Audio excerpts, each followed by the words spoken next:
take this opportunity to welcome on stage alumnus from the first BBM batch of our department, our guest of honor for the day, Shri Krishna Byre Gowda. Thank you.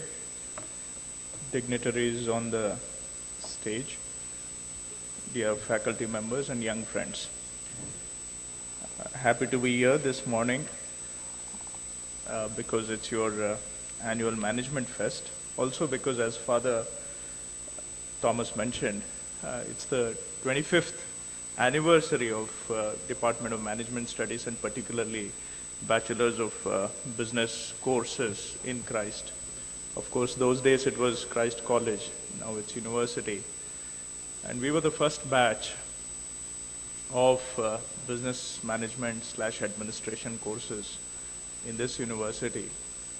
Those days, that is the 1991 period, Christ was under the leadership of Father Carriel. I don't know how many of you have had the chance to meet him. Under the leadership of Father Carriel, Father Thomas, and Department of Management Studies headed by Father Joe Scuti, Christ was trying to transform itself. Prior to 90, it had a somewhat different reputation. But under their leadership, it was transforming. And that's when we had the opportunity to join as the first batch of management studies. And they gave us the environment, the opportunity to mold ourselves into something. And with that opportunity, we, of course, benefited ourselves, but also, as Father mentioned, we also helped in the transformation process of Christ. And during the 90s and later on, Christ became a name for excellence in Bangalore and in the country. A lot of that credit must go to the dedicated work of that team and the subsequent teams which have shaped Christ into a center of excellence with a reputation spread across the country. I must congratulate them for this transformation that I have seen in my own lifetime in a short span. And today, we are proud to say we are from Christ. And that is a phenomenal achievement in a short span of time. Carrying that tradition forward, now you have Esprit, which is a very reputed management fest, and Department of Management Studies this year is doing an international management fest. I'm glad to know that management schools from across the country and also several around the world have joined in this fest. That's again another sign of greater achievements of your institution. I wish you all the very best. And this year the theme for Management Fest is pristine paradigm. So then I was trying to see what it is that they mean by that. So they want to encourage students to think about an ideal model for a society, for our country, for a better India, which we all aspire to. We all have a lot of frustrations, a lot of issues. We want our society to be better. That's an aspiration the young have across the board. It's an aspiration, and it's also our responsibility, I feel, that we must shape a better India. So with that idea, I suppose, you have adopted the theme, a pristine paradigm, building a new India. In that background, I just want to quickly share some of my thoughts. We all aspire, we all have aspirations. We have various kinds of aspirations. And most of our aspirations aims, objectives in life, goals, are about achieving something. And what do we want to achieve? Right now, a fancier bike is a sign of achievement. A fancier car may be a goal for us. And when you get into jobs, a particular job may be a goal. And then some of you may want to become entrepreneurs. Somehow, and later on, by a certain age, you want to make X amount of money. And then X into 2 and X into 5 and X into 10. So a lot of our aspirations revolve around material goals. And frankly, there is nothing wrong about it. But my experience and my thoughts are slightly, not completely different, but slightly different from that. I feel that is not enough to inspire us, or it is not enough to bring us happiness either. I'm sure you have heard this many times over. My appeal is, I've been in public life for about 12 years now. I've seen enough of my society, our society.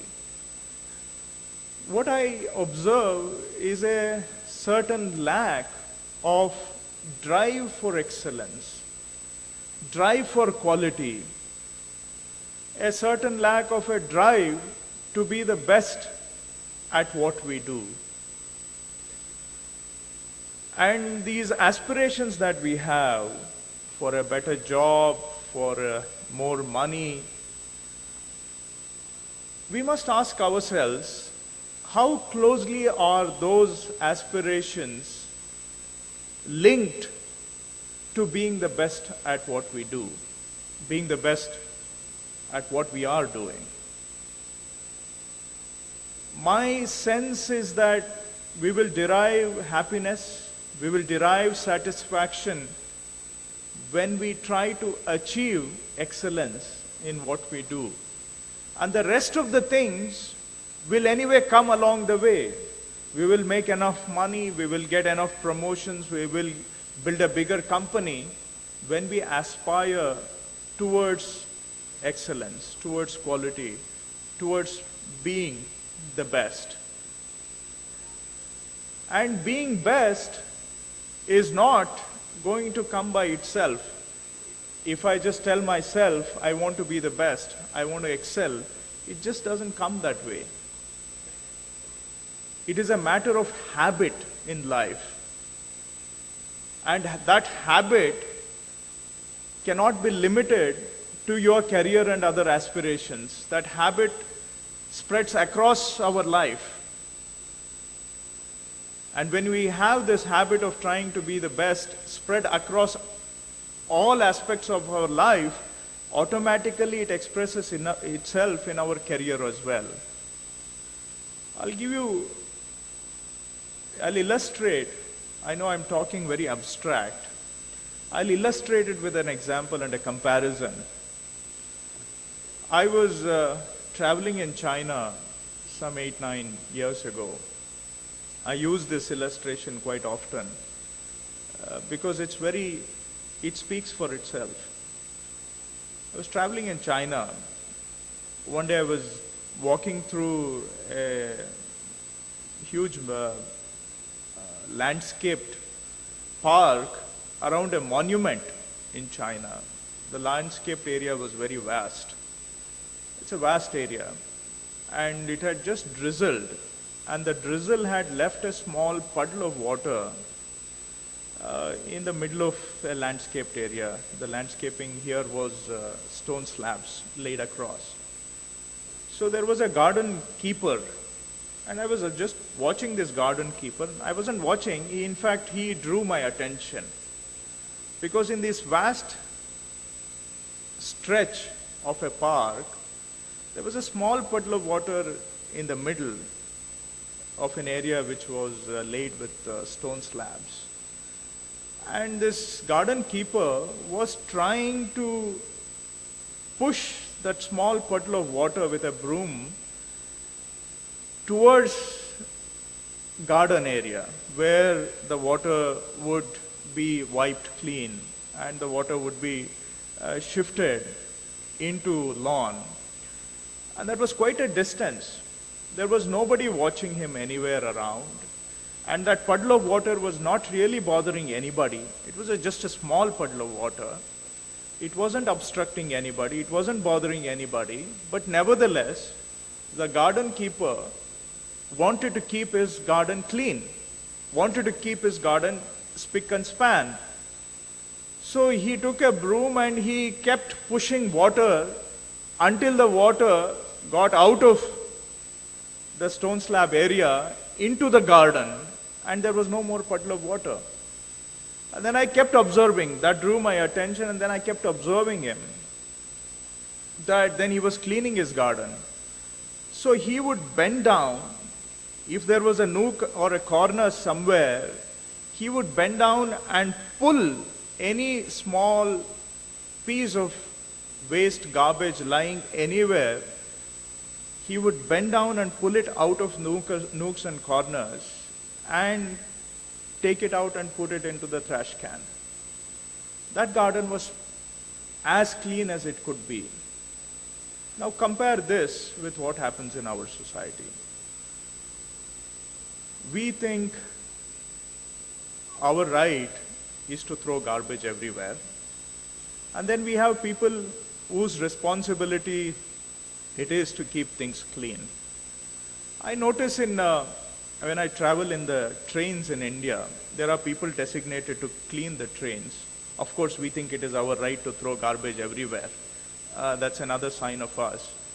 But the garbage cleaning guy who comes in the train, he cleans the aisles. I'm not sure if he is cleaning it or actually making it more dirty. And then I've observed him. Some of the things he takes his broom and tries to collect some of the trash. I've also noticed him, some of the other trash, he actually shoves it under the benches in the train. So instead of bending down and cleaning it under the benches, I've seen him throw trash under the benches. This is symptomatic of us. And then I've also noticed it is not limited to train stations or trains. When I travel on aircraft, that time also I've noticed air hosts and air hostesses. I've seen sometimes when the trash falls in the middle, in the aisle, I've seen them flick that trash with their feet, with their foot, under the seats. Why I give this small example is, it is really quite symptomatic of our society. There is a certain lack of drive to be the best. And we oftentimes celebrate this. We call it this lack of excellence. Under the jugaad, we think jugaad is something that we must be proud of. But society will not excel, will not reach its best unless we all make that effort. And I hope this competition will try to bring the best out of all of us and will implant in us the spirit. This Esprit 2015 will implant the spirit of excellence in all of us. I take this very seriously because when I passed out of my 10th, my then teacher, as a parting message, those days we had this habit of having an autograph written by our teachers. He wrote in my autograph, and I remember it even today. He said, "It's not important what you become in life. I don't mind if you become a sweeper in a train station anywhere. But he said, but make sure that is the cleanest train station in the world. What he was trying to tell me was, be the best at whatever you do. That is what is going to bring you recognition and achievement in life. So that's also my message I want to share with you, the message that my teacher shared with me. Though I didn't realize its importance at that time, later on in life, it has somehow gotten into my head.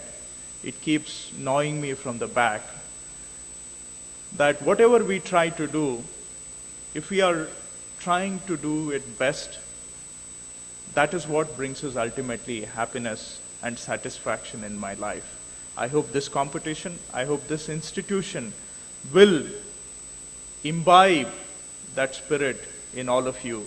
And if all of us as Indians, if we inculcate that spirit of excellence, our society will be definitely a far better society. That something will show the rest of the world by example how to be the best at what we do. I wish you all the very best, and I thank the Management Studies Department for making me a part of this program. All the best.